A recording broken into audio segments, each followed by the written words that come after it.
डोटासरा जी, राजकुमार राउत जी और स्टेज पर बैठे सभी लीडर साहबान, मेरे सामने बैठे हिंदुस्तान की आज़ादी के शेर जिन्होंने, और मेरी बहनों, राजकुमार जी आपने जो आज कहा कि आपकी कौम, आप इसे आदिवासी कहते हैं, मैं इनका जंगल का शेर कहता हूं।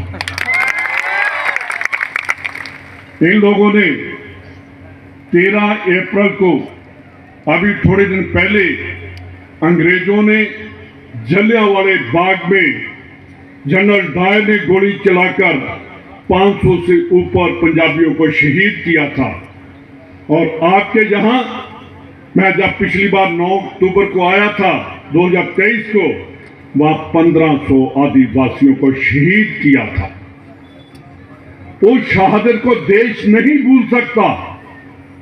अगर अंग्रेजों की नींव हिलाई तो आदिवासियों की शहादत ने उनकी जड़ें फाड़ दी अंग्रेजों की, अगर अंग्रेज बाहर नहीं जा सकता था। डोटासरा जी आप बोलकर गए हैं, जो आदमी उस पवित्र जगह पर खड़े होकर, जो आपके गुरु गोविंद हैं, वहां खड़े होकर बीजेपी को गाली निकाल रहा था, वो आज बीजेपी के जूतों में बैठा है। इससे बुरी बात क्या हो सकती है? जो अपनी मां का नहीं बनता वो कभी किसी का नहीं बन सकता। आज मैं खड़ा हूं, मैं अपनी मां की बदौलत खड़ा हूं। अगर मां है तो हमारा जन्म, जो जिसने हमें जन्म दिया, अगर हम उसको धोखा दे देंगे तो हमें कभी परमात्मा भी माफ नहीं करेगा।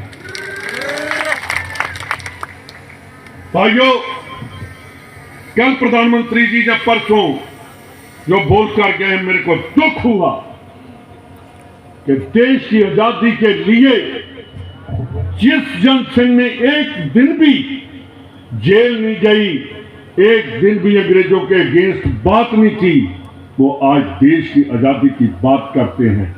मैं पूछना चाहता हूं कि आपने कहा कि जो बॉर्डर पर बैठे हैं किसान, उनको कहा गया कि देश के देश विरोधी हैं, ये आतंकवादी हैं, ये नक्सलवादी हैं। कल आपको भी बोलकर गया। मैं उसको कहना चाहता हूं, हिंदुस्तान को अगर कोई बचा रहा है तो जो कम गिनती है वो देश को आगे लेकर जा रहे हैं। मैं उसको पूछना चाहता हूं कि मोदी साहब, आप बॉर्डर पर नहीं कभी गए, आपने ना 65 की लड़ाई देखी, ना 71 की लड़ाई देखी। 65 की लड़ाई में डोटासरा जी वहां अमृतसर के बॉर्डर पर अटारी में अब्दुल हमीद था, वो मुसलमान था जिसने देश को बचाया, उसको देश के पाकिस्तान को आगे नहीं आने दिया। उसका जवाब कैसे मोदी देगा? यार, देश हमारा है। और जब अंडमान निकोबार की जेल है, मैं इसलिए आपको कहना चाहता हूं कि जो नौजवान आज मैंने देखे, इन नौजवानों में देश की, राजकुमार जी, इनमें देश को आगे बढ़ाने की मैंने जोश देखा आज। और सबसे ज्यादा, मैं और खोडनिया जी बात कर रहे थे, सबसे ज्यादा अगर डिसिप्लिन देखा कि आपकी कौम में देखा, कहीं और मैंने नहीं देखा। फैसला तो हो गया है। मेरे को दुख एक बात का है कि जिसको हमने CWC कांग्रेस की सबसे बड़ी बॉडी का मेंबर बनाया, वो उस पार्टी को छोड़कर बेशर्मों की तरह उस पार्टी में चला गया जिसके जूतों में बैठकर उसको कुछ भी नहीं मिलेगा। हमने उसे अपने सर का ताज बनाया था, अब वो वहां बैठेगा, यहां नहीं बैठेगा। उसकी एक गलती ने उसको सारी जिंदगी के लिए माफ कर खत्म कर दिया। यार, बीवी उसकी जिले की अध्यक्ष बन गई, प्रमुख, जिला प्रमुख, बेटा, भाई, और इनमें से कब बनेंगे? अच्छा हुआ वो चला गया, आप प्रमुख भी इन्हीं से बनेंगे और चेयरमैन भी इन लोगों से बनेंगे। एक बात और मैं कहना चाहता हूं, जो आज लोग ये इस स्टेज पर नहीं आए वो अपने आप को कांग्रेसी नहीं समझेंगे। ये राहुल गांधी का हुक्म है, ये खड़गे जी का हुक्म है कि हमारा बाप के साथ जो अलायंस हुआ वो उनका हुक्म है। जो उनके हुक्म दोली करेगा वो हमारी पार्टी का नहीं रहेगा, चाहे वो एमएलए हो या एक्स एमएलए हो या कुछ भी हो। आप दोनों अध्यक्ष बैठे हैं, आप लेकर भेजेंगे। जो नहीं आए उनको कांग्रेस से हम दोनों बैठे हम निकालें। आज देश को ईडी से डरने की जरूरत नहीं है। आपको क्यों नहीं डर? ये स्टेज पर बैठे इनको क्यों नहीं ईडी का डर? डर जो चोर होता है, चोर को डर होता है और किसी को डर नहीं। जो अपनी कौम को बेच सकता है वो कभी किसी का नहीं बन सकता, अपने बच्चों का भी नहीं बन सकता। सबसे बड़ी, आज मैं अगर जनरल सेक्रेटरी हूं, प्रभारी हूं, डिप्टी सीएम रहा हूं, पहले मैं सिख हूं, फिर मैं कोई और हूं। जो अपने धर्म की रक्षा नहीं कर सकता, उसके कहने पर नहीं चल सकता, उसको जिंदा रहने का भी हक नहीं है।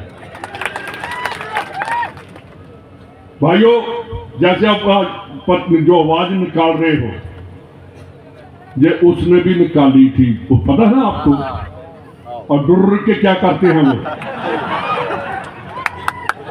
पंजाब में डुर्र कहते हैं, पर हम लड़ाई करने के बाद कहते हैं डुर्र पकड़ लो।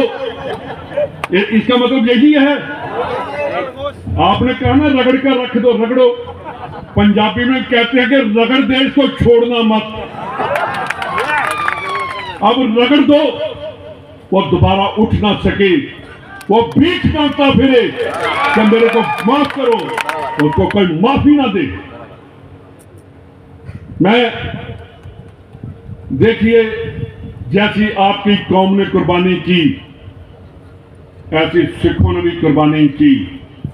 कि मोदी साहब कहते हैं कि हम घट गिनती को कांग्रेस आगे कर रही है। मोदी साहब, जिस दिन मुगलों ने कश्मीर के पंडितों को, तो वहां उनके जो जनेऊ हैं वो उतार कर उनको कत्ल कर रहे थे, तो वहां के हिंदू इकट्ठे होकर आए कि हमारी रक्षा करो। तो गुरु गोबिंद सिंह 9 साल के थे, उन्होंने क्या कैसे आपकी रक्षा हो सकती है? कहने लगा कोई